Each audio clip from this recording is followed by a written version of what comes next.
நீ புது வருஷத்தில் பிரவேசிப்பது உண்மை. உனக்கு நன்மையானதை நான் கொடுப்பேன், அதை நீ சுதந்தரிப்பாய், உண்மை. ஆனால் உனக்குள் 3 காரியம் இருக்கணும். முதலாவது, நீ புது வருஷத்தை பார்த்து நீ பயப்படாத, கலங்காத. ரெண்டாவது, நான் உன்னை நடத்தி வந்த வழிகளெல்லாம் நினைச்சு. மூன்றாவது, என்னை விசுவாசி. உபாகமத்தின் புஸ்தகம் 1ஆம் அதிகாரத்தின் 39ஆம் வசனத்தை எடுத்து வாசிக்கலாம். உபாகமம் 1:39. கொள்ளையாவார்கள் என்று நீங்கள் சொன்ன உங்கள் குழந்தைகளும் இந்த நாளிலே நன்மை தீமை அறியாத உங்கள் பிள்ளைகளும் அதில் பிரவேசிப்பார்கள். அவர்களுக்கு அதை கொடுப்பேன், அவர்கள் அதை சுதந்தரித்து கொள்ளுவார்கள். அல்லேலூயா, அல்லேலூயா. பாருங்க, இங்கே மோசேயின் மூலமாய் ஆண்டவர் இஸ்ரவேல் ஜனங்களோடு பேசுகிறார். பாருங்க, இங்கே 3 காரியம் இருக்கிறது. அதில் பிரவேசிப்பார்கள், அதை கொடுப்பேன், அதை சுதந்தரிப்பார்கள். அல்லேலூயா, அல்லேலூயா. பாருங்க, அதில் பிரவேசிப்பார்கள், அதை கொடுப்பேன், அதை சுதந்தரித்து கொள்ளுவார்கள். எதில் பிரவேசிப்பார்கள்? கானானுக்குள் பிரவேசிப்பார்கள். அந்த வாக்குத்தத்தமுள்ள நல்ல தேசத்தை அவர்களுக்கு கொடுப்பேன், அந்த தேசத்தை அவர்கள் சுதந்தரிப்பார்கள் என்று ஆண்டவர் இங்கே மோசேயின் மூலமாய் இஸ்ரவேல் ஜனங்களுக்கு இங்கே சொல்லுகிறதை நாம் பார்க்கிறோம். இதில் யார் பிரவேசிப்பார் என்று சொன்னால் நீங்களே வாசித்திருப்பீங்க. கொள்ளையாவார்கள் என்று நீங்கள் யார் யாரெல்லாம் நினச்சிங்களோ, இந்த சூழ்நிலையிலே நன்மை தீமை அறியாத சிறு பிள்ளைகளாய் நினைக்கிறீங்களே, அவர்களும் அதில் என்ன பண்ணுவாங்க? பிரவேசிப்பார்கள், அன்றி வேறொருளும் பிரவேசிப்பதில்லைன்னு சொல்லி மோசேயின் மூலமாய் சொல்லுகிறாங்க. ஆனால் நான் உங்களுக்கு இப்படியாய் சொல்லுகிறேன், புதிய ஆண்டில் நாம் பிரவேசிப்போம். வாக்குத்தத்தத்தை தேவன் நமக்கு கொடுப்பார், அந்த வாக்குத்தத்தத்தை சுதந்தரிப்போம். ராமன் சொல்லுவீங்களா? அல்லேலூயா, அல்லேலூயா. புது வருஷத்தில் பிரவேசிப்போம், வாக்குத்தத்தத்தை கொடுப்பார், அதை நான் சுதந்தரிப்பேன். அல்லேலூயா, அல்லேலூயா. புது வருஷத்தில் பிரவேசித்து வாக்குத்தத்தங்கள் கொடுக்க பெற்று அதை சுதந்தரிக்கிறவளாய் கர்த்தர் நம்மை மாற்றுவார். யாருக்கு இந்த வாக்குத்தத்தத்தை தேவன் கொடுத்தார்னு சொன்னால், சில காரியங்களை தேவன் அங்கே சொல்லியிருக்கிறார். 3 காரியங்கள் நாம் செய்யணும். இந்த காரியத்தை நாம் சுதந்தரிக்கணும், அல்லது அதில் பிரவேசிக்கணும், வாக்குத்தத்தத்தை பெற்றுக்கொள்ளணும், அதை சுதந்தரிக்கணும்னு சொன்னால் 3 காரியத்தை தேவன் விரும்புகிறார். என்ன காரியம்னா, முதலாவது காரியம் என்னன்னா, உபாகமத்தின் புஸ்தகம் 1:29 வாசிங்களே. அப்பொழுது நான் உங்களை நோக்கி, நீங்கள் கலங்காமலும் அவர்களுக்கு பயப்படாமலும் இருங்க. குவாலிட்டி என்னன்னா, நீங்கள் கலங்காமலும் பயப்படாமலும் இருக்கணும். எதுக்குங்க? அங்கே சொல்லப்பட்ட நோக்கம் வேறு, இங்கு சொல்லப்படுகிற நோக்கம் வேறு. உங்களுக்கு சொல்கிறேன், வருகிற ஆண்டு எப்படி இருக்கும்? பயப்படாதீங்க, கலங்காதீங்க, அப்படிப்பட்டவர்களாய் நாம் இருக்கணும் என்று ஆண்டவர் விரும்புகிறார். 2வது காரியம், உபாகமம் 1ஆம் அதிகாரம் 33ஆம் வசனத்தை வாசிப்பீங்கன்னு சொன்னால், இரவில் அக்கினியிலும் பகலில் மேகத்திலும் உங்களுக்கு முன் சென்றாரே, இப்படி இருந்தும் இந்த காரியத்தில் நீங்கள் அவரை விசுவாசியாமற் போனீர்கள். இதுக்குள்ளே 2 காரியம் அடங்கியிருக்கிறது. 1, பயப்படக்கூடாது, கலங்கக்கூடாது. 2, அவர் நடத்தி வந்ததை நினைக்க வேண்டும். எப்படி? அவர் உங்களுக்கு முன்பாக அக்கினியிலும் இரவில் அக்கினியிலும் பகலில் மேகத்திலும் உங்களுக்கு முன் சென்றாரே, இப்படி இருந்தும். அப்படின்னா என்ன அர்த்தம்? இப்படியெல்லாம் இருந்தும் கூட நீங்கள் விசுவாசிக்கலை, நீங்கள் என்ன பண்ணல? நினச்சி பார்க்கல, மறந்துட்டீங்க. முதலாவது பாருங்கள், பயப்படக்கூடாது, கலங்கக்கூடாது. 2வது, அவர் நடத்தி வந்த வழிகளையும் காரியங்களையும் நாம் நினைத்து கொள்ளணும். 3, விசுவாசிக்கணும். என்னன்னுங்க விசுவாசிக்கணும்? என்னை எகிப்திலிருந்து கொண்டு வர செய்தாரே அந்த தேவன் என்னை என்ன பண்ணுவார்? கானானுக்குள் பிரவேசிக்க செய்ய அவர் உண்மையிலவர்னு விசுவாசிக்கணும். யார் யாரெல்லாம் விசுவாசித்தாங்களோ அவங்க அதில் பிரவேசித்தாங்க. அது அவர்களால் பெறப்பட்டது, அதை அவர்கள் சுதந்திரித்து கொண்டார்கள். இந்த கடைசி ஞாயிற்றுக்கிழமையில் நம்மை பார்த்து ஆண்டவர் சொல்லுகிறார், நீ புது வருஷத்தில் பிரவேசிப்பது உண்மை, உனக்கு நன்மையானதை நான் கொடுப்பேன், அதை நீ சுதந்தரிப்பாய், உண்மை. ஆனால் உனக்குள் 3 காரியம் இருக்கணும். முதலாவது, நீ புது வருஷத்தை பார்த்து நீ பயப்படாத, கலங்காத. ரெண்டாவது, நான் உன்னை நடத்தி வந்த வழிகளெல்லாம் நினைச்சி. மூன்றாவது, என்னை விசுவாசி. யாரை? தேவனை விசுவாசிக்கணும். பாருங்க, அங்கே சொல்லப்பட்ட காரியங்கள் அவர்கள் அதற்குள் பிரவேசிக்கவில்லைன்னு சொல்லப்படுகிறது. யாருக்கு அப்படின்னா, இந்த பயப்பட்டாங்க பார்த்தீங்களா அவங்க, அதை நினச்சி பார்க்காம இருந்தாங்க பார்த்தீங்களா அவங்க, அதை விசுவாசிக்காமல் போனாங்க பார்த்தியா அவங்க. 3 கூட்டம் அல்ல, எல்லாம் சேர்ந்து 3 காரியத்தையும் யார் யார் செய்யலையோ அவங்க எல்லாரும் அதை பிரவேசிக்கலை, அந்த வாக்குத்தத்தத்தை பெற்றுக்கொள்ளலை, அதை சுதந்திரிக்காமல் அங்கேயே மடிந்து போனாங்க. எனவே இந்த மாலை வேளையிலே ஆண்டவர் இந்த இஸ்ரவேல் ஜனங்களிடத்தில் என்ன எதிர்பார்த்தாரோ அதையே உங்களிடத்திலும் என்னிடத்திலும் எதிர்பார்க்கிறார். முதலாவது காரியத்தை நாம் செய்யக்கூடாதுன்னா பயப்படக்கூடாது. ஏன் பயப்படக்கூடாதுன்னு சொன்னால், எதை பார்த்து பயப்படக்கூடாதுன்னு சொன்னால், 28ஆம் வசனத்தை நான் வாசிக்கலாமே. நாம் எங்கே போகலாம்? அந்த ஜனங்கள் நம்மை பார்க்கிலும் பலவான்களும் நெடியவர்களும் அவர்கள் பட்டணங்கள் பெரியவைகளும் வானத்தை அளவும் மதிலுள்ளவைகளுமாய் இருக்கிறதென்றும் ஏனாக்கியரின் புத்திரரையும் அங்கே கண்டோம் என்றும் நம்முடைய சகோதரர் சொல்லி நம்முடைய இருதயத்தை கலங்க பண்ணினார்கள் என்று சொன்னீர்கள். பாருங்க, நானே சில நேரத்தில் சொல்லியிருக்கிறேன் உங்ககிட்ட, யுத்தம் வரப்போகுது, பொருளாதார நிலைலாம் மந்தமாக போகுது, பெட்ரோல் விலைலாம் ஏறப்போகுது, வருகிற வருஷம் நிச்சயமாக நீங்களும் நானும் எதிர்பார்க்குற மாதிரி இருக்காதுன்னு நானே பயம்புத்திருக்கிறேன். ஏன்? அப்படிப்பட்ட சூழ்நிலை தான் நடக்குது. ஆனாலும் யுத்தத்தையும் யுத்தத்தின் செய்திகளையும் நாம் கேள்விப்பட்டாலும், பஞ்சங்களையும் கொள்ளை நோய்களையும் நாம் கேள்விப்பட்டாலும், வரப்போகிற ஆண்டு மிகவும் கொடிய ஒரு ஆண்டு என்று நாம் கேள்விப்பட்டாலும் அறிந்து கொண்டாலும் நாம் என்ன செய்யக்கூடாது?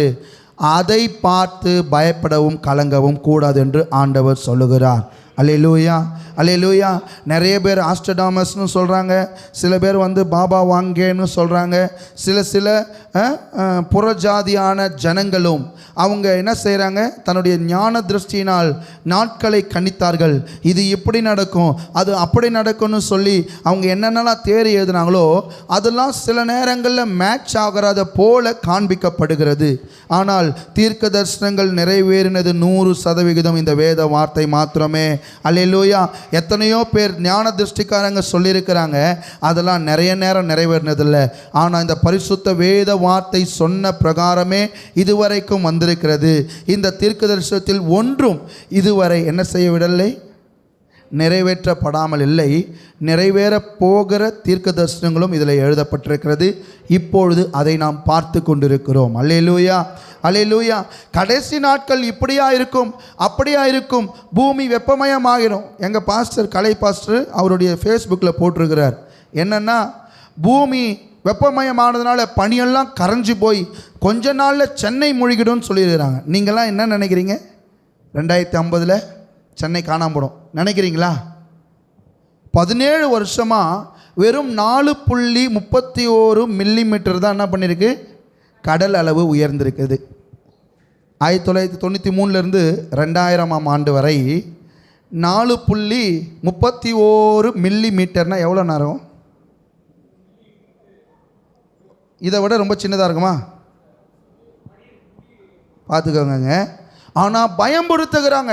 இன்றைக்கு உலகம் வருகிற நாட்கள் பொல்லாத நாட்கள், வருகிற நாட்கள் பஞ்சம் மிகுந்த நாட்கள், வருகிற நாட்கள் நாமெல்லாம் வாழ முடியாது, இடம் வாங்க முடியாது, கட்டடம் கட்ட முடியாது, வியாபாரம் பண்ண முடியாது, தொழில் செய்ய முடியாதுன்னு சொல்லி உலகம் நம்மை பயமுறுத்தி கொண்டே இருக்கிறது. அல்லேலூயா. இந்த இஸ்ரவேல் ஜனங்கள் நாம் எங்கே போகலாம்? அந்த ஜனங்கள் நம்மை பார்க்கலும் எப்படியா இருக்கிறாங்க? உயர்ந்தவங்களாக இருக்கிறாங்களே. அந்த பட்டணம் பெருசாச்சே, அது அந்த மதில் என்ன பண்ணுது? ரொம்ப உயரமாக இருக்குது. ஏனாக்கின் புத்திரர் அங்கே இருக்கிறாங்களேன்னு சொல்லி இருதயத்தை கலங்க செய்து பயந்து போனார்கள். இந்த நாளில் ஆண்டவர் உங்களை பார்த்து சொல்லுகிறார், வருகிற வருடம் அது எப்படிப்பட்ட வருடமாக இருக்கலாம்? நீங்களும் நானும் கேள்விப்பட்ட வருடம் மிக கொடுமையான வருடத்தை போல கேள்விப்பட்டாலும் நீங்களும் நானும் பயப்படாமலும் கலங்காமலும் இருக்க வேண்டும் என்று ஆண்டவர் விரும்புகிறார். ஒரு அல்லேலூயா சொல்லுவோமாக. அல்லேலூயா. காலம் எப்படி இருந்தாலும் எதிர்காலம் யார் கையில்?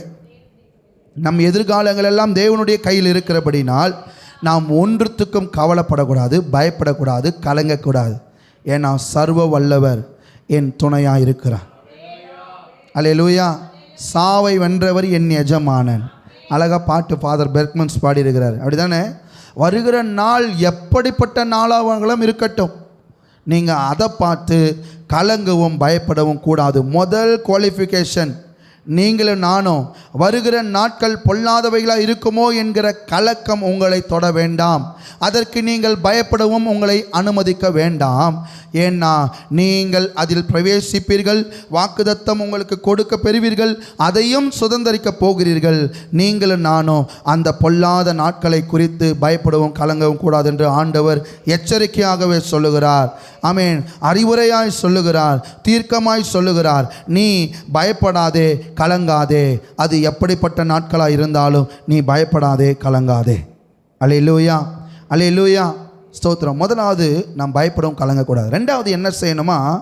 நாம் அவைகளை நினைத்து பார்க்கணும். எவைகளைங்க நினைச்சு பார்க்கணும்? சரி, இங்கே ஒரு 4-5 காரியம் இருக்குது, அதெல்லாம் நம்ம நினச்சி பார்க்கணும்னு சொல்கிறார். 1:30 பார்த்தோன்னா, எகிப்திலே 1:30 சொல்கிறார், உங்களுக்கு முன் செல்லும் உங்கள் தேவனாகிய கர்த்தர் தாமே எகிப்தில் உங்களோடு இருந்து உங்கள் கண்களுக்கு முன்பாக செய்தது எல்லாவற்றை போலவும் வனாந்தரத்தில் செய்து வந்ததை போலவும் உங்களுக்காக யுத்தம் பண்ணுவார். அல்லேலூயா. அதை நீங்கள் நினைக்கணும். எதை நினைக்கணும்? போன வருஷமெல்லாம் என் தேவன் என்னோடு இருந்தார், இந்த வருடம் முழுவதும் ஆமீன் எல்லா நெருக்கத்திலும் எனக்கு உதவி செய்தார். ஆமீன். எகிப்தை போல சூழ்நிலை, அடிமையான சூழ்நிலை இருந்தாலும் தேவன் வாதைகளால் என் எதிரிகளையே வாதித்தார். ஆமென். என்னை அற்புதமாய் அதிசயமாய் நடக்க செய்தார். செங்கடல் போன்ற பிரச்சனைகளை எளிதில் கடக்க செய்தார். யோர்தானை போன்ற பிரச்சனைகளை எளிதில் சுலபமாய் அதை மேற்கொள்ள செய்தார் என்பதை நினைத்து பார்க்கணும். எதை நினைச்சு பார்க்கணும்? எகிப்தில் செய்ததை, எனக்கு முன் செய்து வந்ததை நான் மறவாமல் நினைக்க வேண்டும். அல்லேலூயா. இதை நினைக்காத இஸ்ரவேல் அதற்குள்ளே பிரவேசிக்கவில்லை. ஆண்டவர் சொல்லுகிறார், உனக்கு முன்பாக எகிப்தில் செய்து வந்ததை போல ஆமென் இவர் இனியும் செய்வதை நீ என்ன செய்யணும்? நீ முதலாவது நினைக்கணும். ரெண்டாவது எதை நினைக்கணும்னா 31 பாருங்க, ஒரு மனிதன் தன் பிள்ளையை சுமந்து கொண்டு போவது போல நீங்கள் இவ்விடத்திற்கு வரும் வரைக்கும் நடந்து வந்த வழிகள் எல்லாவற்றிலும் உங்கள் தேவனாகிய கர்த்தர் உங்களை சுமந்து வந்ததை கண்டீர்களே. இதில் 2 காரியம் இருக்குது. என்னன்னா, ஒரு தகப்பன் போல சுமந்து கொண்டு வந்ததை மறந்துடாதீங்க. இப்போ நீங்கள் நினச்சி பாருங்கள், திரும்பி ஐயோ நாளைக்கு காலையில் என்ன ஆகுமோன்னு பதறணுமா இல்லையா? நானே பதறிருக்கேன். நாளைக்கு காலையில் என்ன ஆகுமோ, என்னென்னா இந்த லோனு பிரச்சனை, இந்த காசு, இல்லைன்னா கடங்காரன், இல்லைன்னா ஏதோ ஒரு காரியம். நான் நிறைய டைம் இந்த ப்ரேயரை வச்சு, ஞாயிற்றுக்கிழமை ஆராதனையை வச்சு நான் நிறைய பதறிருக்கிறேன். என்ன ஆகுமோ நினச்சோம். இப்போ பாருங்கள், எத்தனையோ முறை என்ன ஆகுமோன்னு நினச்சதெல்லாம் கனவை போல போயிடுச்சுங்க. அப்போன்னா என்ன அர்த்தம்னா, நான் நடக்கலை, என்னை ஒருத்தர் சுமந்து கொண்டு வந்தாரே, என்னை ஒருத்தர் தூக்கிட்டே வந்தாரே, அதை நான் மறந்துடக்கூடாது. முதல்ல எனக்கு எகிப்தில் செய்த நன்மையை நான் மறக்கக்கூடாது. என்னை தகப்பனை போல சுமந்து வந்ததை மறக்கக்கூடாது. 3, வழிகளை மறந்து போகக்கூடாது. வழி, சில வேதனையான வழிகளுக்குள் தேவன் நம்மை நடத்தியிருந்தாலும் அதனால் கற்பனைகளை கற்றுக்கொள்ளதான் அதை நடத்தினார். அப்படி தானே தாவீது அழகா சொல்கிறார், நான் உபத்திரப்பட்டது நல்லது, அதனால் உம்முடைய பிரமாணங்களை கற்றுக்கொண்டேன். நாம் சில காரியங்களை கற்றுக்கொள்ள வேண்டும் என்றே ஆண்டவர் நம்மை சில வழிக்குள்ளாய் நடத்தி வந்தார், சில நெருக்கத்திற்குள்ளாய் நடத்தி வந்தார், சில சூழ்நிலைகளை நமக்கு அனுமதித்தார். அந்த வழிகளை நீங்களும் நானும் மறவாதபடிக்கு நினைக்கிறவளாய் இருக்க வேண்டியது அவசியம். அல்லேலூயா. வழிகளை மறக்கக்கூடாது. 3 ஸ்தோத்திரம் 1:32 வாசிங்க. உங்கள் தேவனாகிய கர்த்தர் நீங்கள் பாளையம் இறங்கத்தக்க இடத்தை பார்க்கவும் நீங்கள் போக வேண்டிய வழியை காட்டவும். அல்லேலூயா, அல்லேலூயா. அந்த ஆசீர்வாதத்தை பார்க்க செய்தார். சில நேரங்களில் நீங்களே ஒரு சில மாதங்களில் வாக்குத்தத்தம் பெற்றிருப்பீங்க. நாங்கள் வாக்குத்தத்தம் பெற்றதை பர்ஃபெக்டாக நிறைவேறிச்சு. இனி தீங்கை காணாதிருப்பாய். அன்றைக்கி தான் மெசேஜ் கொடுக்குறோம், அன்றைக்கி மெசேஜ் கொடுத்துட்டு நான் சித்தப்பா அம்மா இம்மான் குடும்பத்தோடு கூட அன்றைக்கி காலையில் 1ஆம் தேதி காலையில் இனி தீங்கை காணாதிருப்பாய் என்கிற வாக்குத்தத்தத்தை பெற்றுக்கொண்டு அன்றைக்கே ஒரு பிளான் பண்ணுறோம், எல்லோரும் பீச்சுக்கு போகலான்னு. ஆனால் என்ன நடந்தது, போய் ஒரு இடத்துல மாட்டி நைட்டு வரைக்கும் ஆச்சு. காலையிலே கிளம்பணும், நாங்கள் 6 மணிக்கே பிளான் பண்ணி கிளம்பணும், நைட்டு வரைக்கும் ரிட்டர்ன் வர்றதுக்கு ஆச்சு. அப்போ ஏன் ஆண்டவரே இவ்வளோ எங்களுக்கு அனுமதிச்சிங்க? நாங்களும் புரண்டி பார்க்குறோம், என்ன பண்ணாலும் ஒன்றும் பண்ண முடியல, நவர முடியல. அப்புறம் தான் நினச்சோம், வாக்குத்தத்தம் என்ன அப்படின்னா, இனி தீங்கை காணாதிருப்பாய். அல்லேலூயா. ஒருவேளை நாங்கள் அதை மீறி பீச்சுக்கு போயிருந்தால் என்ன நடந்திருக்கும் தெரியாது, என்ன நடந்திருக்கும் தெரியாது, ஒருவேளை போகிற வழியில் என்ன நடந்திருக்கும் தெரியாது. ஆனாலும் அதை காணாதபடிக்கு கர்த்தர் எங்களை இங்கேயே என்ன பண்ணார், கொஞ்சம் சுத்த விட்டுட்டு என்ன பண்ணார், கொண்டு வந்து அழகாக சேர்த்துட்டார்.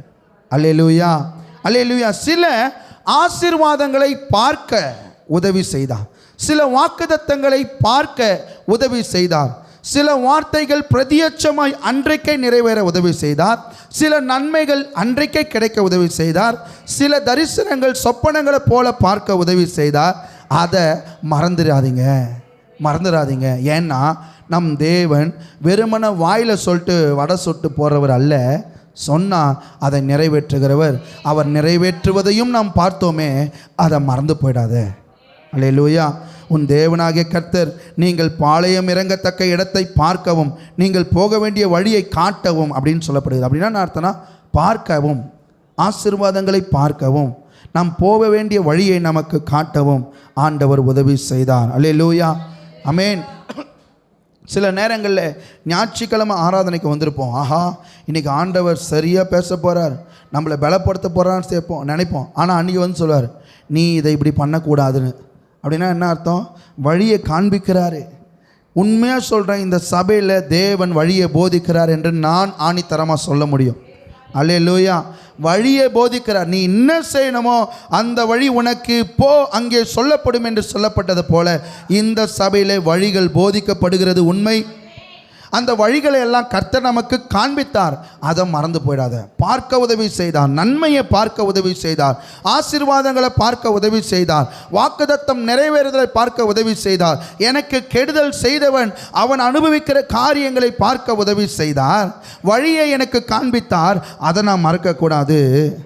1:33 இரவில் அக்கினியிலும் பகலில் மேகத்திலும் உங்களுக்கு முன் சென்றாரே, அதை மறக்காதீங்க.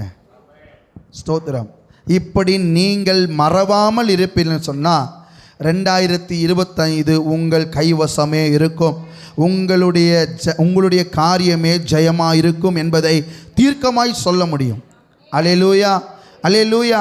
நிச்சயமாக நீங்கள் ஒன்று செய்யணும், வரப்போகிற நாளை குறித்து பயப்படவும் கலங்கவும் கூடாது. 2வது நினைக்கணும், என்னென்ன நினைக்கணும், எகிப்தில் எனக்கு முன்பாக செய்த நன்மைகளை நான் நினைக்கணும், என்னை சுமந்து கொண்டு வந்ததை நான் நினைக்கணும், எனக்கு வழிகளை என்ன செய்தார், அந்த நடத்தி வந்த வழிகளை நான் நினைக்கணும், என்னை ஆசீர்வாதங்களை பார்க்க செய்தாரே அதை நினைக்கணும், எனக்கு வழியை காண்பித்து இதில் நடவென்று சொன்னாரே அதை நினைக்கணும். பகலில் மேகத்திலும் இரவில் அக்கினியிலும் எனக்கு முன்பாக சென்றாரே அதை நான் நினைக்கும் போது 3வது காரியம் ஆட்டோமேட்டிக்காக வந்துடும், விசுவாசம். அல்லேலூயா. இன்றைக்கு நிறைய பேருக்கு இடத்துல விசுவாசம் இல்லாத காரணம் என்னன்னு கேட்டிங்கன்னா, அவங்க நினைப்பதே இல்லை. ஏன்னா அவங்களே வேலை செஞ்சு கையில் காசு வாங்கி அவங்களே கஷ்டப்பட்டு கடன் கட்டி அவங்களே எல்லாம் பண்ணுறத அவங்க அப்படி உணர்கிறாங்க. மாறாக இதற்கு பின்பாக மறைமுகமாய் தேவன் எனக்கு பலன் தந்து, இதற்கு மறைமுகமாய் இதை செய்வதற்கான சத்துவத்தை தந்து, எனக்கு மறைமுகமாய் வியாதி, கொள்ளை நோய்கள், விபத்துகள், துர்மரணங்கள் வராதபடி என்னை காத்து கொண்டார் என்பதை எல்லாம் நாம் மறந்து போவதனால்தான், நினையாமல் போவதனால்தான் விசுவாசம் நமக்குள் இல்லை. விசுவாசம் இல்லை என்றால் நாம் சுதந்திரிக்க முடியாது, அதை காண முடியாது, அதை பிரவேசிக்க முடியாது என்று ஆண்டவர் இஸ்ரவேல் ஜனங்களுக்கு சொன்னது போலவே இன்றைக்கு நாம் பெரும்பாலும் நாம் பார்க்கிறோம். அல்லேலூயா. அந்த நல்ல தேசத்தை தேவன் நமக்கு என்ன செய்வாராம், நிச்சயமாக கொடுப்பார். ஆமேன்.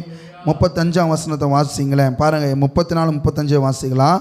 ஆகையால் கர்த்தர் உங்கள் வார்த்தைகளின் சத்தத்தை கேட்டு கடும் கோபம் கொண்டு உங்கள் பிதாக்களுக்கு கொடுப்பேன் என்று ஆணையிட்ட அந்த நல்ல தேசத்தை இந்த பொல்லாத சந்ததியாராகிய மனிதரில் ஒருவரும் காண்பது இல்லை என்றார். பாருங்கள், யாருங்க பொல்லாத ஜாதினா, பொல்லாத சந்ததினா யாருன்னா, எதுக்கேத்தாலும் தேவனையே பார்க்காம சூழ்நிலையை பார்த்து பயந்து கலங்குகிறவங்க பொல்லாத ஜாதி, பொல்லாத ஜனம். ரெண்டாவது, ஆண்டவர் செய்த நன்மைகளையும் அவர் நடத்தி வந்த வழிகளையும் மறந்து போகிற ஜனம் பொல்லாத ஜனம்.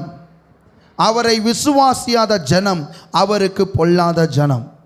இந்த மாலை வேளையிலே நாம் புது வருஷத்திற்குள்ளே பிரவேசிக்க வேண்டுமானால் நாம் எந்த சூழ்நிலையும் பார்த்து எதிர்காலத்தில் வரப்போகிற காரியங்களை சொல்லி பயம்புறுத்துகிற காரியங்களை கேட்டு பயப்படாமலும் கலங்காமலும் என்னோடு இருக்கிற கர்த்தர் பெரியவர் என்கிற உணர்வோடு இருக்கும்போது, என்னை நடத்தி வந்த சகல வழிகளையும் நான் நினைக்கும்போது, தேவனை விசுவாசிக்கும் போது அந்த நல்ல தேசத்தில் பிரவேசிப்பேன், அந்த நல்ல வாக்குத்தத்தங்களை பெற்றுக்கொள்வேன், அந்த நல்ல வாக்குத்தத்தங்களை சுதந்தரிப்பேன். அல்லேலூயா, அல்லேலூயா. நிச்சயமாக நீங்கள் இதை காண தான் போகிறீங்க. அதற்கு ஒன்று மட்டும்தான் விதிவிலக்குன்னா என்னன்னா, நீங்கள் செய்ய வேண்டிய காரியம், முதலாவது எதை குறித்தும் பயப்படாதீங்க. சொல்லுங்கள் பக்கத்தில் இருக்கிறவங்கள பார்த்து, எதை குறித்தும் பயப்படாதீங்க. எதிர்காலத்தை குறித்து சொல்லுகிற யாருடைய செயலையும் சொல்லையும் பார்த்து கலங்காதீங்க. ஆண்டவர் உங்களுக்கு செய்த நன்மைகளை நினைத்து பாருங்க. அவர் மேல் விசுவாசமாக இருக்கிறவன் பாக்கியவான். ஆமேன். கர்த்தர் மேல் பற்றுதலாக இருப்பது நலம். கர்த்தரையே தன் தெய்வமாய் கொண்ட ஜனம் பாக்கியம் உள்ளது. அவர் எல்லா சூழ்நிலையிலும் அவர்களை நடத்துவார்.